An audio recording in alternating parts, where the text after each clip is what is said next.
ଆପଣମାନଙ୍କୁ ସ୍ୱାଗତ ଆମର ୟୁଟ୍ୟୁବ୍ ଚ୍ୟାନେଲ୍ ଗ୍ଲୋବାଲ୍ ଏଜୁକେସନ୍ କୁ। ତ ଆଜି ଆମେ କଥା ହେବା ଏଇ ଜେଟି ରିକ୍ରୁଟମେଣ୍ଟ ବାବଦରେ। ତ ଏହି ସମ୍ପର୍କରେ ଆମ ପାଖରେ ଏକ ଇନଫର୍ମେସନ୍ ପହଞ୍ଚିଛି, ଯେଉଁଟାକି ଏକ ବହୁତ ବଡ଼ ଅପଡ଼େଟ୍। ଆମେ ମଧ୍ୟ ଆଉ ପାଦେ ଆଗକୁ ଯାଇଛେ ଆପଣମାନଙ୍କର ସହଯୋଗରେ। ସେଇ ଅପଡ଼େଟ୍ଟି ହେଉଛି ଯେଉଁ 11 ନଭେମ୍ବରରେ ଯେଉଁ ରାଲି ହୋଇଥିଲା ଉଜେଟା ତରଫରୁ, ଏକ ଐତିହାସିକ ରାଲି। ଏହି ରାଲିର ଏହି ପ୍ରଭାବରେ ଏଇ ଯେଉଁ ଗଭର୍ଣ୍ଣମେଣ୍ଟ ମଧ୍ୟ ଆମ କଥା ଶୁଣିବା ପାଇଁ ବାଧ୍ୟ ହୋଇଛି, ଯାହାର କି ଫଳସ୍ୱରୂପ ଆମ ହାତରେ ଏକ ପ୍ରମାଣ ଲାଗିଛି। ସେହି ପ୍ରମାଣରେ ଏହା ଅଛି କି ଯେ ଶିକ୍ଷା ନିର୍ଦ୍ଦେଶକ ଯେଉଁ ଆମର ରହିଛନ୍ତି ପ୍ରାରମ୍ଭିକ ଏଇ ଯେଉଁ ଶିକ୍ଷା ନିର୍ଦ୍ଦେଶକ, ସେ ସମସ୍ତ ଏଇ ଡିଓଙ୍କୁ ମାଗିଛନ୍ତି, ରିପୋର୍ଟ ମାଗିଛନ୍ତି ଯେ କେତେ ଭ୍ୟାକେନ୍ସି ରହିଛି, ଏବଂ ଏହି ରିପୋର୍ଟ 7 ଦିନ ମଧ୍ୟରେ ଡିପୋଜିଟ୍ କରିବା ପାଇଁ ସେ ନିର୍ଦ୍ଦେଶ ମଧ୍ୟ ଦେଇଛନ୍ତି। ଚାଲନ୍ତୁ ଆମେ ଏଇ ଦେଖିଦେବା ସେ ଏକ୍ସକ୍ଲୁସିଭ୍ ଲେଟରରେ କ'ଣ ରହିଛି ଡାଟା। এইটা হচ্ছে সেই লেটর। দেখুন ইস্যু হয়েছি যে director elementary education Odisha Bhubaneswar তরফর 21/11 ଯେଉଁଟାକି ଅଲ୍ ଡିଓ ଆଣ୍ଡ ବିଓଙ୍କୁ ହେଇଛି এই ଅର୍ଡ଼ର ହେଇଛି। କ'ଣ ହେଇଛି ସେ ଦେଖିବା। ସବଜେକ୍ଟ କ'ଣ ରହିଛି ନା vacancy position of level V assistant teacher, level IV headmaster of government primary school, level ଏଇ ଥାର୍ଡ଼ ଆଇ ଯେଉଁଟାକି headmaster of government upper primary school. ଆପଣମାନେ ଜାଣିଛନ୍ତି ଯେ ଆମ ଟିଚରମାନଙ୍କର 3 ପ୍ରକାର କ୍ୟାଟେଗୋରୀ ରହିଛି, ଯେଉଁଟାକି ଏଲିମେଣ୍ଟାରୀ ଟିଚର, ଯେଉଁଟାକି 1 to 8 ମାନେ ପ୍ରଥମରୁ ଅଷ୍ଟମ ପର୍ଯ୍ୟନ୍ତ।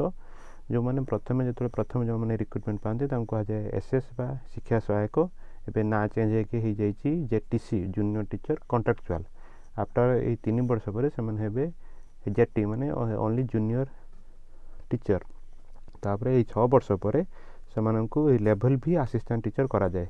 ତ ସେଇଭଳି ଲେଭଲ୍ ଭି ଆସିଷ୍ଟାଣ୍ଟ ଟିଚର ପରେ କିଛି ଦିନ ଗଲା ପରେ ତାର ପ୍ରମୋସନ୍ ବେସିସ୍ରେ ସେମାନେ ଲେଭଲ୍ ଥାର୍ଡ଼ ଆଇକି ଯାଆନ୍ତି, ଏଇ ଲେଭଲ୍ IV କି ଯାଆନ୍ତି, ଯେଉଁଟାକି headmaster of government primary school. ତାପରେ କିଛି ଦିନ ପୁଣି ଏହି କାର୍ଯ୍ୟ କଲାପରେ ସେମାନଙ୍କର ଏଇ କ୍ୱାଲିଫିକେସନ୍କୁ ନେଇକି ଭ୍ୟାକେନ୍ସିକି ଲକ୍ଷ୍ୟ କରିକି ନେଇକି ବିଚାର କରି ତାଙ୍କ ଯେଉଁ ରହିଛି ଡିଷ୍ଟ୍ରିକ୍ଟ ଲେବୁଲ୍ ସିଲେକ୍ସନ୍ କମିଟି, ସେ ତାକୁ ଦେଇକି ସେ କ'ଣ କରିଥାଏ ନା ସେମାନଙ୍କୁ ଏଇ ପ୍ରମୋସନ୍ କରିକି ଏଇ ଲେଭଲ୍ ଥାର୍ଡ଼ ଆଇ ହେଡ଼ମାଷ୍ଟର କରିଥାଏ ଏଇ ଯେଉଁ ଅପର ପ୍ରାଇମେରୀ ସ୍କୁଲରେ।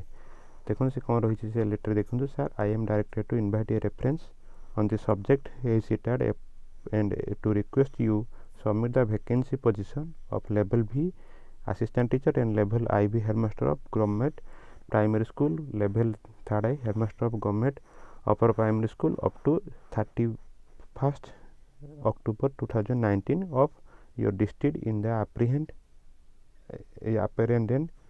and date performa to this is directed within 7 days of the issue of this letter। ଚାଲନ୍ତୁ ଦେଖିଦେବା ସେ କ'ଣ ରହିଛି ସେ ଭ୍ୟାକେନ୍ସି ପୋଜିସନ୍ଟି। ଦେଖନ୍ତୁ ଇଏ ହେଉଛି ସେଇ ଟେବୁଲ୍।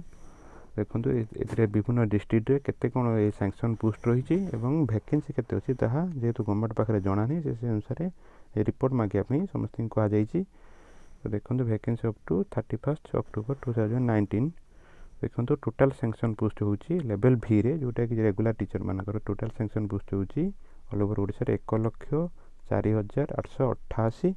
ଆଉ ଯେଉଁଟାକି ରହିଛି ଆମର ଯେଉଁ ଲେଭେଲ୍ IV ତାଙ୍କର ସାଙ୍କସନ୍ ପୋଷ୍ଟ ହେଉଛି 21,463 ଏବଂ ଲେଭେଲ୍ ଯେଉଁ ଥାର୍ଡ଼ ଆଇ ରହିଛି ଯେଉଁମାନେ ଅପର ପ୍ରାଇମେରୀ ଯେଉଁ ହେଡ଼ମାଷ୍ଟର ହେବେ ତାଙ୍କର ରହିଛି କ'ଣ, ତାଙ୍କର ସାଙ୍କସନ୍ ପୋଷ୍ଟ ହେଉଛି 9,305। ଏଇଭଳିଆ ଟୋଟାଲ୍ ସବୁ ସାଙ୍କସନ୍ ପୋଷ୍ଟ ରହିଛି। ସେ ପୋଷ୍ଟରେ ବର୍ତ୍ତମାନ କେତେ ଭ୍ୟାକେନ୍ସି ଅଛି, କେତେ ଆମ ପାଖରେ ଟିଚର ଅଛନ୍ତି ସେସବୁ ଫିଲ୍ଅପ୍ ହେଲା ପରେ, ସେ ରିପୋର୍ଟ ଆସିଲା ପରେ ମେ ବି ସରକାର କିଛି ବହୁତ ବଡ଼ ପଦକ୍ଷେପ ନେଇପାରନ୍ତି। ଯେହେତୁ ଆମର ରାଲି କେବେ ବି, ଆମର ଏଇ ଚେଷ୍ଟା ବି କେବେ ବି, ଆପଣମାନଙ୍କର ଚେଷ୍ଟା କେବେ ବି ଏଇ ବୃଥା ଯିବନି। ତେଣୁ ଆପଣମାନେ ନିଶ୍ଚିତ ଭାବେ ଜାରି ରଖନ୍ତୁ, ସେଇଭଳି ଭାବରେ ଏଇ ଉଜେଟା ସହିତ ଲାଗି ରୁହନ୍ତୁ ଏବଂ ଆପଣମାନେ ଜେଟି ରିକ୍ରୁଟମେଣ୍ଟ ସମ୍ପର୍କରେ ଯାହା ବି ଉଜେଟା ତରଫରୁ ନିର୍ଦ୍ଦେଶ ଯାଉଛି ତାକୁ ପାଳନ କରନ୍ତୁ ଏବଂ ଯାହାଦ୍ୱାରା କି ଆପଣମାନେ ନିଶ୍ଚିତ ଭାବରେ ଭବିଷ୍ୟତରେ ଖୁବ୍ ଶୀଘ୍ର ଏ ସମ୍ପର୍କରେ ଏକ ଭ୍ୟାକେନ୍ସି ପବ୍ଲିଶ ହେବାର ବହୁତ ସମ୍ଭାବନା ରହିଛି, ଯେଉଁଟାକି ଆମେ ଜାଣିପାରୁଛୁ ଯେ ଗଭର୍ଣ୍ଣମେଣ୍ଟର ସରକାରଙ୍କର ଏହି ତତ୍ପରତାରୁ। କାହିଁକି ନା ଆପଣମାନେ ଗ୍ରାସରୁଟ୍ରୁ ଦୀର୍ଘ 2 ମାସରୁ 1.5 ମାସରୁ ଉର୍ଦ୍ଧ୍ୱ ସମୟ ହେବ ଆପଣମାନେ ବିଭିନ୍ନ ଆପଣଙ୍କ ଡିଷ୍ଟ୍ରିକ୍ଟ ଲେବୁଲରୁ ଶାରୀରିକ, ମାନସିକ, ଆର୍ଥିକ ବିଭିନ୍ନ ପ୍ରକାର ସାହାଯ୍ୟ, ବିଭିନ୍ନ ପ୍ରକାର ଏହି ସହଯୋଗ କରୁଛନ୍ତି, ଯାହା କେବେ ବି ଆପଣମାନଙ୍କର ହଜାର ପିଲାମାନଙ୍କର କେବେ ବି ତାଙ୍କର ଚେଷ୍ଟା ବୃଥା ଯିବନି ବୋଲି ଆମେ ଯାହା ଆଶା କରୁଛୁ।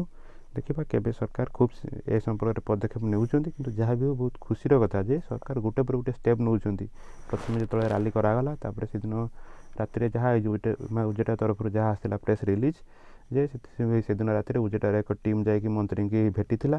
ମନ୍ତ୍ରୀ ଏବଂ ତାଙ୍କୁ କହିଥିଲେ ଯେ ଟିମ୍କୁ ଯେ କେତେ କ'ଣ ଆପଣଙ୍କର ଭ୍ୟାକେନ୍ସି ପିଲା ଅଛନ୍ତି ସେ ସମ୍ପର୍କରେ ଆମକୁ ଗୋଟେ ଡାଟା ଦିଅନ୍ତୁ। ଉଜେଟାର ମଧ୍ୟ ଏକ ଟିମ୍ ତା'ର ଏଇ 2 ଦିନ ପରେ ମଧ୍ୟ ତାଙ୍କୁ ଯାଇକି ଡାଟା ଦେଇଥିଲା। ଡାଟା ପରେ ସେ ସାଙ୍ଗେ ସାଙ୍ଗେ ସେ କଥା ମଧ୍ୟ ବିଧାନସଭାରେ ଉଠିଥିଲା।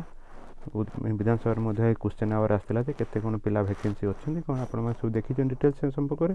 ତାପରେ ଆଜି ଦେଖନ୍ତୁ ବହୁତ ବଡ଼ ଗୋଟେ ଅପଡ଼େଟ୍ ଆସିଛି ଯେଉଁଟାକି ସେ ସମ୍ପର୍କରେ ନିଶ୍ଚିତ ଭାବେ ମାଗିଛନ୍ତି, ଡାଟା ମାଗିଛନ୍ତି କେତେ ଭ୍ୟାକେନ୍ସି ଅଛି, ସେ ଅନୁସାରେ ଆମ ପାଖରେ କେତେ ଅଛନ୍ତି, କେତେ ଆମ ପାଖରେ ପୋଜିସନ୍ କେତେ ଅଛି, ଆମ ପାଖରେ କେତେ ଟିଚର୍ ଅଛନ୍ତି, ପ୍ଲସ୍ ଆମର ସାଙ୍ଗସନ୍ କେତେ ଅଛନ୍ତି, କେତେ ଆଉ କେତେ ଭ୍ୟାକେନ୍ସି କେଉଁ ଡିଷ୍ଟ୍ରିକ୍ଟରେ କେତେ ଅଛି ସେ ଅନୁସାରେ କାଲକୁଲେସନ୍ କରାଯାଇ ମେ ବି ଖୁବ୍ ଶୀଘ୍ର ଏ ସମ୍ପର୍କରେ ବହୁତ ବଡ଼ ପଦକ୍ଷେପ ସରକାର ନେଇପାରନ୍ତି ବୋଲି ଆମର ଯାହା ଆଶା ଅଛି। ସରକାର ମଧ୍ୟ ଏ ସମ୍ପର୍କରେ ନିଶ୍ଚିତ ଭାବେ ପଦକ୍ଷେପ ନେବେ ବୋଲି ଆମର ଦୃଢ଼ ବିଶ୍ୱାସ ରହିଛି।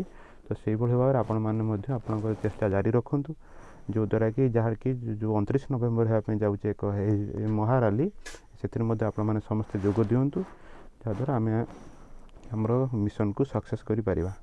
ତ ଏଇଠି ରହୁଛୁ ଆମେ, ପୁଣି ଦେଖା ହେବା ପରବର୍ତ୍ତୀ ଭିଡ଼ିଓରେ।